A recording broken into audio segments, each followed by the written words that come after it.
بص يا نجوميه، هي مش فيها الزمالك وبيراميدز. هو مش طبيعي اصلا اللي بيحصل دوت. مش طبيعي ان الماتش يخلص اصلا مكسب للزمالك. مش ده الطبيعي. ولاد عم، ولاد عم يا عم. ولاد عم وبيحبوا بعض وبيدافعوا عن بعض وروحهم في روح بعض. فطبيعي يعني انت ما تزعلش انه الماتش خلص لصالح الزمالك، او كان الزمالك اصلا ما قدمش كوره، او حتى بيراميدز ما قدمش كوره. ما هو الماتش بالنسبه لهم تحصيل حاصل، والدنيا رايحه جايه وعادي الخدمات بتروح وبتيجي والدنيا جميله، مفيش مشكله.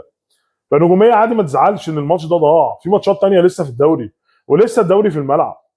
واللي يقول لك ان في فرق 6 بونت ولا في مش عارف فرق 10 بونت، قول له مفيش مشكله، الدوري اللي فات ما كان فيه 6 بونت و10 بونت.